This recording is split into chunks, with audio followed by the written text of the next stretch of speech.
حدیث نمبر 15.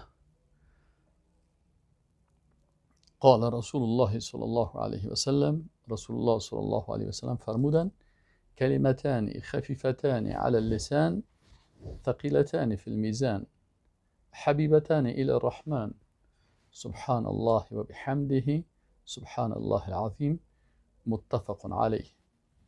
رسول الله صلی الله علیه و سلم فرمودند کلمتان، دو کلمه هست، خفیفتان علی اللسان که بسیار خفیف هستند این دو کلمه بر زبان، ثقیلتان فی المیزان بسیار ثقیل و گرنگ هستند در ترازوی میزان انسان در روز قیامت، حبیبتان الی الرحمن بسیار محبوب هستند، یعنی الله اینا را بسیار، ذات رحمان رحیم اینا را بسیار دوست داره. او دو کلمه که بسیار خفیف است بر زبان و ثقیل از ترازوی میزان و محبوب است به الله کدام کلمات هستند؟ سبحان الله و بحمده سبحان الله العظیم.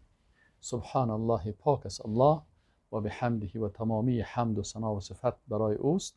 سبحان الله العظیم پاک است اللهی که ذات بسیار با عظمت است. از این حدیث شریف ما و شما درس میگیریم که وقتی یک انسان مسلمان میخواه که